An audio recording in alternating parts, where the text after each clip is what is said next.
What's going on, everybody? Thank you all so much for tuning in to another episode of Mi Casa es Su Casa, and I am your host, as usual, Niko House. And of course, as always, I want to thank our patrons who have helped support our show and help us grow. And I want to urge you all to join our Patreon. You can do so by clicking on the link in the description below or going to www.patreon.com/Mi Casa es Su Casa. If you have not yet, I also urge you all to check out the coverage that me and Holly Seeliger did live yesterday on MCMC Network.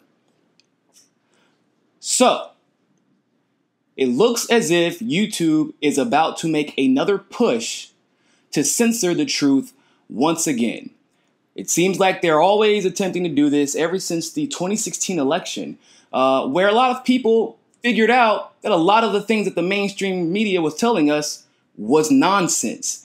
Not only was it nonsense, but it was being purposely used to push an agenda that it was potentially dangerous not only to election reform and elections in general, but also to push an agenda that was dangerous, legitimately dangerous to lives that were involved overseas. Whether we're talking about the Clinton Foundation, whether we're talking about the Seth Rich case, whether we're talking about Debbie Wasserman Schultz, Donna Brazile, and election rigging against Bernie Sanders. The same narrative by mainstream media has been perpetuated ever since the 2016 Democratic primary election, which is anyone who disagrees with CNN or MSNBC is clearly trying to push fake or false news, when ironically enough, it's been the total opposite. Let's look at this article by Yahoo News. YouTube says that it's cracking down on conspiracy videos, though it's scant on the details, as usual. Conspiracy videos abound on YouTube, whether it's about the earth being flat or school shootings being staged. YouTube, its parent Google, Facebook, and Twitter are all facing challenges with the spread of misinformation and propaganda and fake news. YouTube said the move is part of a broader initiative to crack down on misinformation, though it did not give details on what else is in the works. While conspiracy videos are nothing new on YouTube, the topic received renewed attention in recent weeks as videos falsely claimed that the students speaking out on February 14th Florida school shooting, which killed 17 people, were crisis actors who were not really there when it happened. One such conspiracy video was the top trending video on YouTube until the company removed it. Although many similar videos remained up, illustrating the difficulty in instituting any sort of crackdown. Now, I want to be very clear about something. Although there were a few videos that did peddle the conspiracy theory that those students were not there, most of the videos, by and large, were simply saying that there is a lot that does not add up by the shooting. And that is including myself. And I consider myself to be a pretty rational and objective thinker, people. All I said was, why all of a sudden did a sheriff get fired for following protocol before he walked into the school? Because he thought that there was gunfire coming from outside. And that was verified on the radio, and yet he was fired without any investigation. Highly unusual for any police or sheriff's department. All I asked for was, why has it been mentioned by several people who were present during the shooting that there are multiple shooters and guys in body armor, and to such a degree where they believe that the people that were in the school shooting were police officers? That never gets discussed either. What I was curious about, like many others, was how does a student start a 501c4, 501c3 nonprofit organization and organize multiple marches while at the same time getting permits at some of the most prestigious places like Tallahassee, Florida, and DC in merely days, receiving verification check marks and hundreds of thousands, at this point millions of followers in a couple of days? when Twitter has not verified anyone since October because of the neo-Nazi march, which I believe are all legitimate questions. And the reason I say this is because I'm one of those people who are legitimately concerned with making sure that gun control is taken care of. And the way that it's been going about by the establishment Dems has been empowering these students with a voice, which is a good thing. However, the students have been on the left side of the fence, have been primarily focused on attacking Republicans like Marco Rubio. Although I am not a fan of Marco Rubio or the Republicans by any means, I am also not a fan of scapegoating, because that is exactly what's been happening. And so I think that those questions are not conspiracy theory. I think those are critical questions that should be addressed by the media and by the Democratic Party, and they have not been. And this is coming from someone, once again, who lives in Broward County, who is near the school shooting. And these aren't questions that only I have, but questions that other people have had as well. Now, here's what's funny about the idea that that YouTube and Facebook and Twitter care so much about fake news, people. If you all recall, there have been several articles that have been retracted by CNN, New York Times, Washington Post, and several other news outlets. We can look at a story by The Intercept where this is by Glenn Greenwald. By the way, I'm a huge fan of Glenn Greenwald. He does some great work. The U.S. media suffered its most humiliating debacle in ages and now refuses all transparency over what happened. Friday was one of the most embarrassing days for the U.S. media in quite a long time. The humiliation orgy was kicked off by CNN, with MSNBC and CBS close behind, and countless pundits, commentators, and operatives joining the party throughout the day.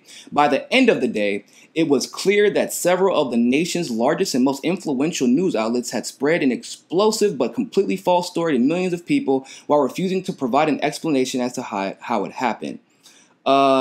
Essentially, the spectacle began Friday morning at 11 a.m.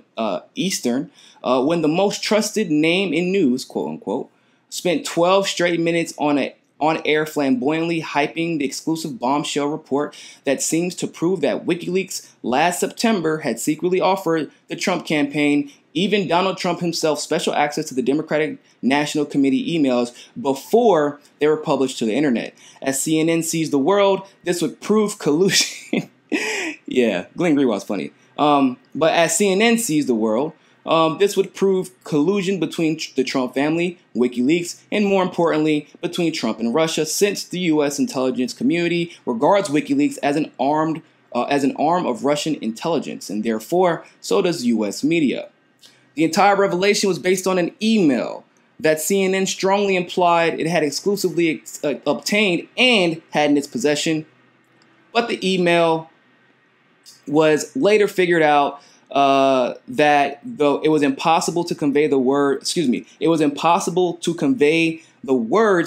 what a spectacularly devastating scoop CNN believed it had. But there was just one small problem with the story. It was fundamentally false in the most embarrassing way possible. Several hours after the CNN broadcast, Washington Post reported that it had gotten its key fact wrong. So that's one example.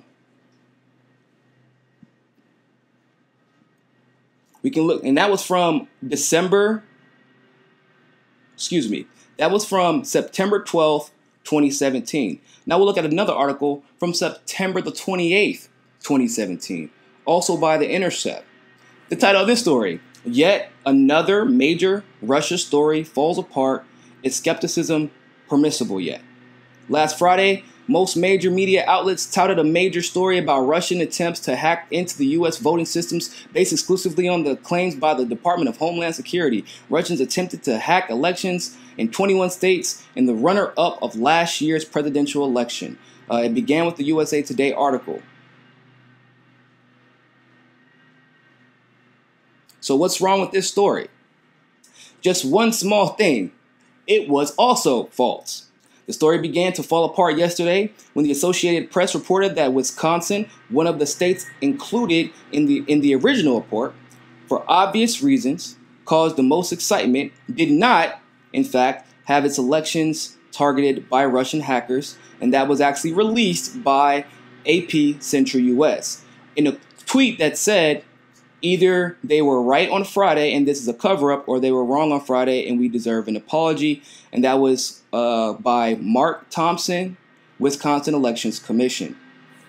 So, the moral of the story is, ladies and gentlemen, those are just two examples of the countless examples, including the New York Times retraction of the 12 Russian... that was just one example of the countless examples of the many times that CNN, MSNBC, CBS, and all of the other mainstream media organizations have had to retract the story or straight up presented a totally false story with no substantiation. YouTube has not punished them. YouTube has not reprimanded them. In fact, it's been the total opposite. CNN and all the other mainstream media sources have priority over independent journalists like myself and others who merely pose the questions that mean to get down to the truth, whereas CNN clearly is just a propaganda arm. Why hasn't Facebook, YouTube, and others taken the actions against these companies who have gotten caught time and time again in the last 2 years falsely reporting stories? Because if myself, one of my colleagues in the independent journalism world did this, even if they thought it was a false story, we would be banned from YouTube, we would be demonetized, and we would be hurt financially and as far as the awareness of our work. This has already happened to people like Tim Black, Jamal Thomas, Jason Goodman from Crowdsource the Truth. Even Alex Jones claims that he has been censored and banned from live streaming. So other people have been hurt and demonetized across the board on YouTube for saying anything that the YouTube bots don't like to hear or consider false news. But if we're going to apply this logic, we need to have YouTube apply it across the board, because it isn't fair, clearly, that independent journalists are hurt every single day from asking the pertinent questions while CNN, MSNBC, and others get to essentially peddle whatever false or fake stories they want to with absolutely no reprimand and no punishment. I'd love to know your thoughts and your comments about this. Make sure that you subscribe, hit that like and notification button, that notification bell. And always remember, ladies and gentlemen, find your balance. Peace.